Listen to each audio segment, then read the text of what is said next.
Hi, welcome to our channel. I'm Hayden. I'm Grace. Today we're going to be doing a Get to Know Us Part 1. So we actually met in our junior year of high school. We had a lot of great memories. We had an amazing teacher in credit recovery, which we got really close in that class. And English class was a great place. We always laughed a lot, got in trouble for laughing a lot. Part of the reason we made this channel was to use our friendship as a way to inspire you all. Our friendship helped us survive high school. It got us through it, through all them tough times. And I wasn't a big fan of high school, and this is there for anybody who didn't like high school at all either. So we hope we can help you with that. So the main reason why we want to post on YouTube and TikTok and gain some sort of following is because of an amazing teacher that we had our junior and senior year, Mr. Brown. He was an amazing teacher, probably one of the best teachers I've ever had. He was just great at what he did, and he was always there for me and Grace, and he's just really an amazing person. I really cherished him so much, and I'm so sad that we're both graduated. I'm not sad that we're graduated. I'm happy to be out of that place. But I always miss him, and he graduated with us, by the way. Yes. We were his first and his last students, and it's really sad. And he inspired so many other students besides us. There's a lot of students who truly loved his classes, and this is just a big shout out for him. But yeah, he was just like one of the biggest inspiration for us to get into media, to get into like making content. We're super new at this, super fresh, but we really would love to get into the groove of this. So a core memory in high school that I made was junior year after I finished credit recovery, going to Mr. Brown's class every single day, and just editing and talking to him, and it was really a great time and such an amazing year ever. One of my core memories was also going to credit recovery and getting to meet Hayden. Like, we met before that, but our true bonding experience was in credit recovery. And maybe some friendships won't relate to this, but we really grew on fat jokes. As you can tell, we're overweight, and we struggled with that our whole lives, and we have struggled with insecurities with it.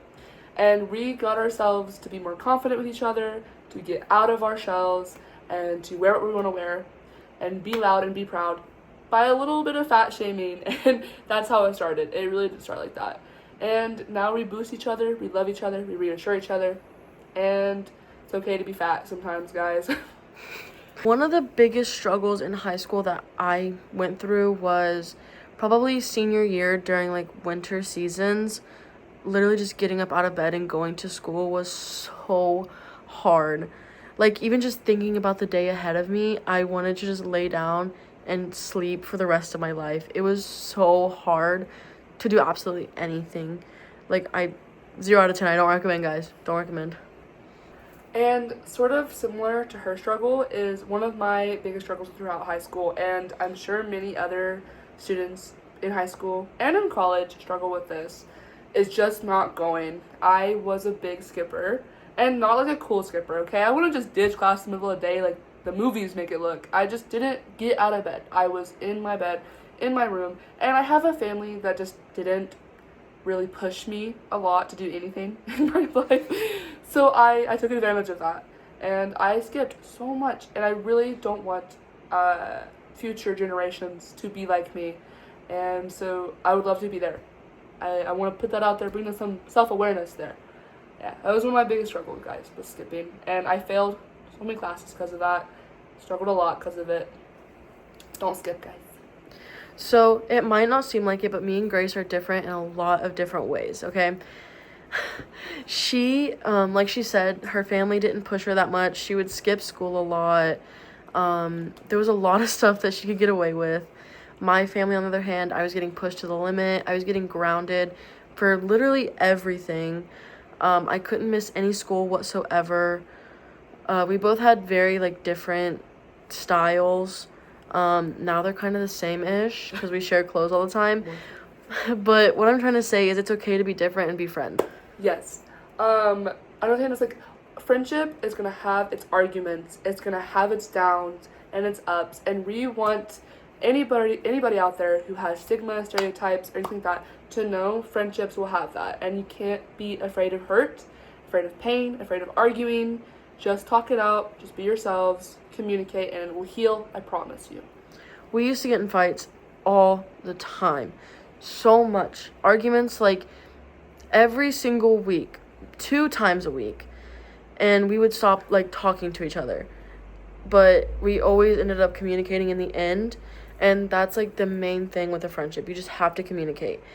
And I don't want you guys to think that like this was constant. We weren't constantly arguing. It was the era. And you're gonna go through eras and evolution, and you're gonna have to morph and live with it and move on and adapt and change. You need to admit when you're in the wrong. If you can't say sorry and when you're in the wrong, then your friendship can't evolve. And I'm saying that about myself a lot, and I'm saying that about us in general. Admit when you're in the wrong, guys. Just say sorry. It's not that hard, I promise. And Grace mentioned that one of the things that made our friendship really strong was the fact that we make fat jokes towards each other because we're bigger. That's not okay in some ways. It's only okay if you are both comfortable with it. I was just saying that that's what boosted us, but it doesn't work for everybody, and that's okay. Yeah. But it definitely was like a stepping stone for us, because we needed that to be able to relate to one another, and that's why we want to be on here. Is we want you to be able to relate with us. We want to make relatable content, be able to relate with one another, make a fat joke, share each other's clothes. Because it's not fun when you have a skinny friend and you can't share her t-shirt with you. Right. Tell each other every single embarrassing thing that has happened.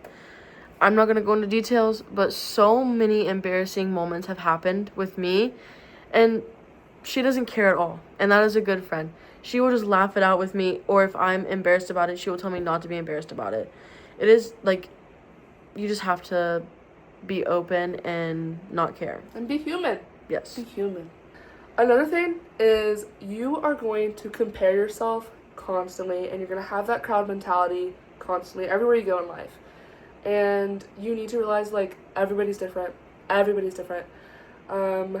Comparing is the thief of joy, okay? Don't compare yourself to another girl. Just be there for the girl. Be a girl's girl. Don't let embarrassment hold you back from anything in life, okay? Dance that prom.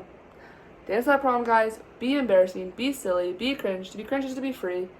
Anxiety and embarrassment is going to hold you back from so many things in life. And it's just not worth it. We're all going to die one day, and the sun's going to explode one day. Love your parents. If your parents have their phone and they answer a phone call and it's at full volume in the restaurant, just let it happen. It's their first time living too. Embarrassment is embarrassment. I promise you it's not that bad. Let your parents take you to the bus stop sometimes. Okay, I was that kid I hated my parents walking me down to the bus stop. I hated them saying I love you right before I got on the bus. And now I regret it because I love those moments now, okay? Let it happen. Just let it happen. Just let it happen. Talk to everybody. Don't be afraid to talk to people. If you're skinny, talk to a fat girl. If you're fat, talk to skinny girls. Just talk to people. Just be kind to everybody. And for the most part, high school actually is like that. And maybe it depends on like where you're at.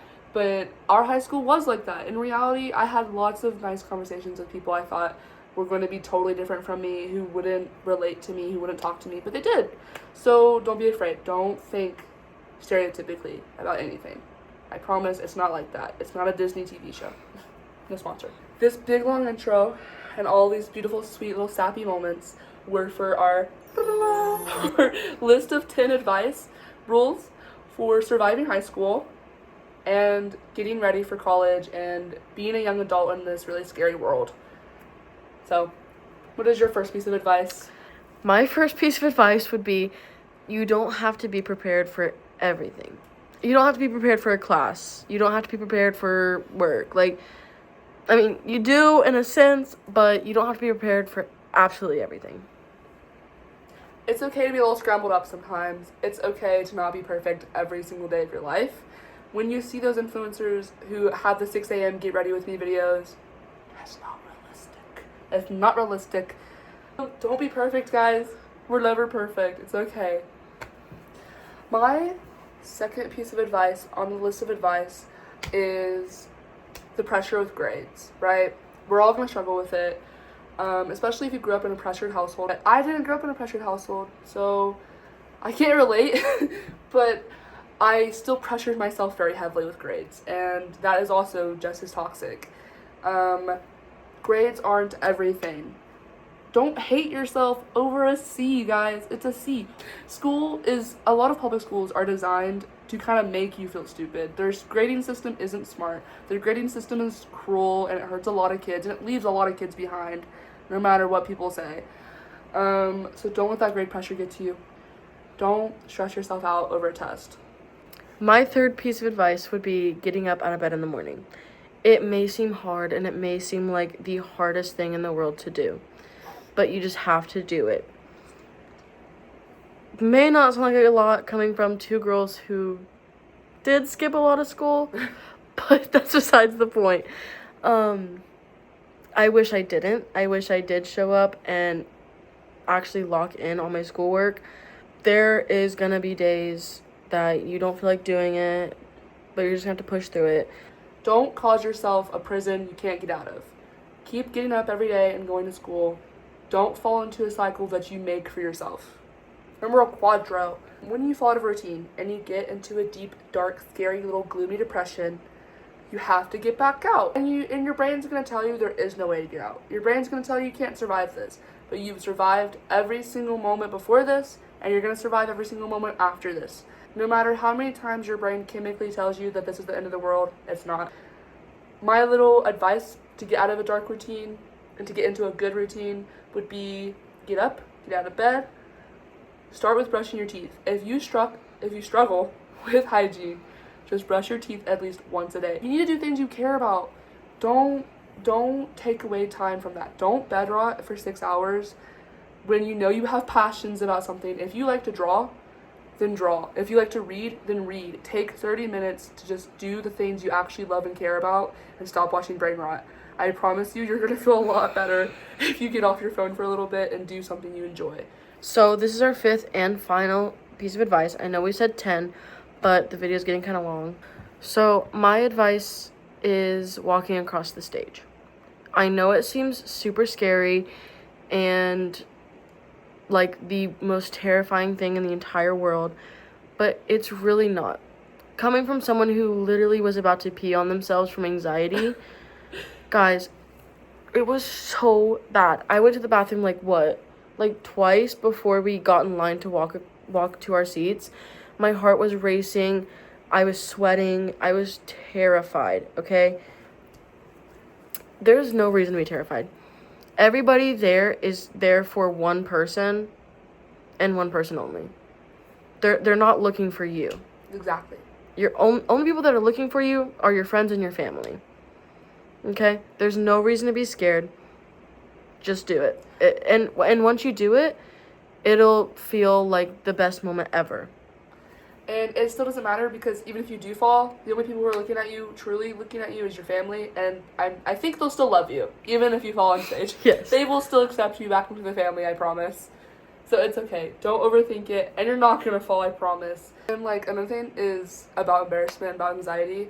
We were literally at prom, and there was this guy busting it down on the dance floor, twerking on the floor. And he was the only person there on the floor. And he was in a full gold sparkly suit. Okay? And entire group of popular girls walk past and they don't even look at him. So clearly, people really could care less. People only think about themselves sometimes.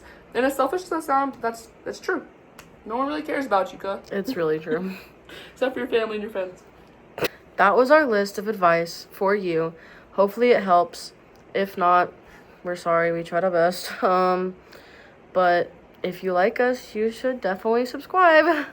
Smash that like button, guys. And hit the notification bell too. Bring! Thank you for watching our video. We hope you have an amazing day, night, year, week, month, lifetime.